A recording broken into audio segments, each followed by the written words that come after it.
A spotlight on Donald Trump and the United States, the presidential elections and homeland security, a subject to worry about. Ladies and gentlemen, thank you for joining us on today's edition of the News of the Day. Stay tuned. In the United States of America, the assassination attempt on former U.S. President and Republican Party candidate Donald Trump is turning the upcoming presidential elections on its head. While doubt has settled on the Democratic side, Republican activists are more united than ever around their candidate. Peter Gar-Lakuji. La tentative d'assassinat du candidat des Républicains Donald Trump marque un tournant décisif dans la présidentielle à venir aux États-Unis d'Amérique. Alors qu'il était à bord de son avion à destination de Milwaukee pour la convention des Républicains où il devait être officiellement désigné candidat du parti, Donald Trump a répondu aux questions d'un journaliste de New York Post, un journal populaire aux États-Unis, en des termes messianiques. Le docteur à l'hôpital a dit qu'il n'a jamais rien vu de tel. Il parlait d'un miracle. Je ne devrais pas être ici, je devrais être mort. C'est grâce à la chance ou à Dieu, beaucoup de gens disent Dieu, que je suis encore là. Celui que les démocrates appellent danger pour la démocratie américaine a désormais les cartes en main. Un Donald Trump miraculé, arraché à la mort, rassu plus que jamais au sein de son parti. Quelqu'un veille sur lui. La manière dont il a bougé la tête à la dernière seconde pour éviter la balle, c'est un vrai miracle. Dieu soit loué. Je veux remercier Dieu pour avoir protégé le président Trump et sauvé sa vie. Tout tourne autour de Trump maintenant. Il a gagné l'élection, il a totalement remporté l'élection hier par l'horrible chose qui s'est produite hier. Côté démocrate, aucune action n'a été menée depuis le jour de la tentative d'assassinat de Donald Trump, excepté la sortie du président américain Joe Biden, qui appelle au calme dans un climat politique tendu dans le pays. Il est temps de se calmer. Nous avons tous la responsabilité de le faire. La convention républicaine commence demain. Je ne doute pas qu'ils critiqueront mon bilan et qu'ils proposeront leur propre vision pour ce pays. Je continuerai à défendre fermement notre démocratie, à défendre notre constitution, l'état de droit, à lancer un appel à l'action dans les urnes, sans violence. Alors qu'on annonce les publicités du président Biden à la télévision retirées à la hâte, un déplacement au Texas annulé, c'est le doute au sein du camp des démocrates au moment où les contestations persistent sur la candidature de Joe Biden à la présidentielle. Pendant ce temps, Donald Trump, converti en rassembleur, maintient le public de son côté et poursuit sereinement sa campagne électorale. Now, in a significant development for the 2024 U.S. presidential race, former President Donald Trump has officially secured enough delegates to become the Republican Party presumptive nominee for the third time in a row. Here, Joy Ngong gives us more details. Former U.S. President Donald Trump has officially secured enough delegates to become the Republican Party's presumptive nominee for the 2024 presidential election. Ladies and gentlemen, the 45th President of the United States and soon to be the 47th President of the United States, please welcome Donald J. Trump. Trump crossed the crucial threshold of 1,215 delegates last night, following wins in Georgia, Mississippi, Hawaii, and Washington, solidifying his position ahead of the Republican National Convention in July. With the largest delegation in the nation, Madam Secretary, the great state of California proudly casts all of its 169 votes for President Donald Trump.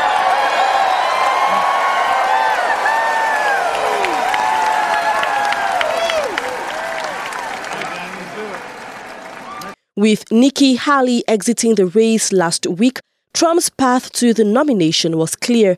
He now faces current President Joe Biden, who is on track to receive the official 2024 presidential nomination from fellow Democrats. Despite facing multiple legal battles, Trump remains focused on his campaign. His running mate, Senator J.D. Vance of Ohio, is expected to energize the conservative base. The question is on the motion that Senator J.D. Vance be nominated by acclamation. All those in favor signify by saying aye. Aye! All those opposed signify by saying no. In the opinion of the chair, the ayes have it, and the motion is adopted. Without objection, the motion to reconsider is laid upon the table. Delegates and alternates, ladies and gentlemen, I am proud to announce that Senator J.D. Vance has the overwhelming support of this convention to be the next Vice President of the United States. As the general election campaign kicks off, the race is officially on. Donald Trump escapes unscathed from an assassination attempt, whether staged or a real attempt. The fact calls into question the ability of the United States to protect the world, given its difficulty in protecting itself from a domestic attack. Colin Bekatal looks into the matter. Très méticuleux dans la protection des personnalités, cette réputation des États-Unis a été foulée aux pieds lors d'une attaque perpétrée contre l'ancien président Donald Trump. Sur le fait, il est préoccupant de savoir si c'était une mise en scène des républicains ou alors s'il s'agissait vraiment d'un assaut ennemi. C'est une attaque terroriste parce que on peut voir Donald Trump était un ancien président, il est revenu à reprendre sa place et c'est pas un truc organisé, c'est une attaque terroriste. Comme c'est le cas partout dans le monde, une enquête a été annoncée. Il y aura une longue enquête pour savoir ce qu'il s'est passé exactement et comment l'individu a pu accéder au lieu. Quel type d'arme il avait. Cela va prendre vraiment des jours, des semaines et des mois d'enquête. Quoi qu'il en soit, c'est un échec pour le service chargé d'assurer la protection des chefs d'État américains. La Grande Amérique, gendarme du monde, le bouclier des faibles, a si facilement été prise au piège de l'intérieur par Thomas Matthew Cook, âgé de seulement 20 ans. Il est surprenant qu'en 2024, le temps en Amérique soit encore à prendre du recul. La fusillade survenue hier lors du rassemblement de Donald Trump en Pennsylvanie nous invite tous à prendre du recul, à faire le point sur notre situation et sur la manière dont nous allons désormais avancer. L'attaque menée depuis un immeuble situé à moins de 150 mètres de la tribune où était placée la cible devrait entretenir la réflexion des nations qui jurent au nom des États-Unis. La réflexion est d'autant plus soumise aux pays africains, alors même que les présidents sud-africains Cyril Ramaphosa et Bola Tinubu du Nigeria condamnent cet attentat. C'est à l'Alliance des États du Sahel que l'on va donner raison pour une position radicale vis-à-vis de l'Amérique et de l'OTAN, déjà désavouée pour des ambitions égoïstes et désormais peu crédible sur sa capacité à protéger, tant elle ne peut mieux se protéger elle-même. C'est donc opportunément qu'on dira « tout flatteur vit aux dépens de celui qui l'écoute ». Now, let's take a look back at the shooting of Donald Trump at his last meeting before the presidential elections. The Republican candidate was shot at the right ear while 2 people were wounded and another killed. However, security guards shot the dead 20-year-old gunman.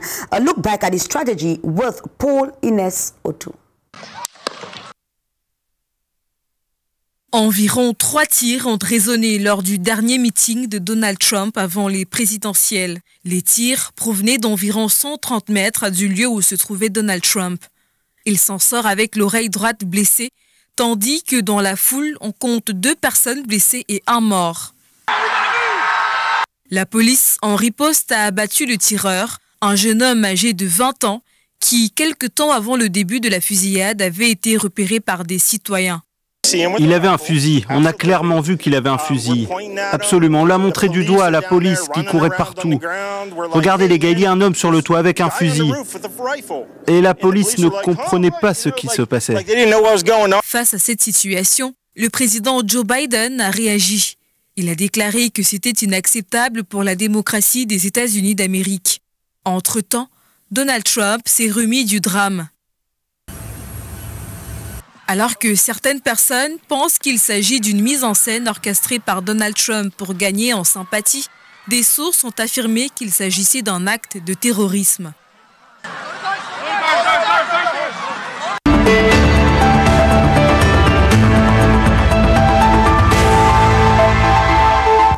Now let's go over to the last segment of today's News of the Day with our info bonus. Two major continental competitions, the Copa America and of course the Euro, actually came to a close this July 14, 2024 in Miami, Florida and Berlin, Germany respectively. Brenda Nong reports on the finals of these competitions in this report. L'actualité sportive ces dernières semaines a été marquée par la Copa América organisée aux États-Unis et l'Euro tenu en Allemagne. Au sujet de la Copa América, l'Argentine en finale est venue à bout de la Colombie sur un score de 1-0 après prolongation au Hard Rock Stadium, une rencontre qui a commencé sous fond de tension. C'est Lautaro Martinez qui a marqué le but décisif à la 112e minute, offrant à l'Argentine un troisième titre international consécutif après la Copa América 2021 et la Coupe du Monde 2022. Lionel Messi, avant sa blessure à la 66e minute, a joué un rôle crucial avant de sortir en larmes. Après la victoire de l'Argentine, Ángel Di María a exprimé sa joie. La verdad que no estoy contento porque bueno, tuvo que salir de esa manera por el problema del tobillo. Pero por fin hoy pudimos ganar nosotros a él, darle la alegría a él y nada, creo que fue redonda, una noche redonda. Ce titre marque la deuxième consécutive remportée par l'Albi Céleste après la précédente. Une autre finale quelques heures plus tôt opposait l'Espagne à l'Angleterre dans le cadre du championnat d'Europe des nations de football. La 17e du genre a couronné l'Espagne. À l'issue de cette finale très maîtrisée à l'image de l'ensemble du tournoi, Luis de la Fuente et ses poulains se sont imposés 2-1 face à l'Angleterre le 14 juillet 2024 au stade olympique de Berlin. Au bout de 90 minutes disputées, la Roja a remporté face à l'équipe de la Three Lions grâce à un but décisif de Michael Oyarzabal en fin de match. Une victoire qui a suscité moult réactions. Moi, c'est plutôt le football espagnol, évidemment, mais là, par contre, c'est la vraie victoire du football, d'une idée du football. C'est qu'en fait, depuis des années, l'Espagne rafle tout sur son passage. Depuis 20 ans, j'ai noté, ils ont 10 Ligues des Champions, 12 Europa League, 3 Euros, une Coupe du Monde. While looking at the development of this 2024 U.S. presidential race, ladies and gentlemen, this report unfortunately brings us to the end of today's session of the News of the Day. Stay tuned to this channel and stay blessed.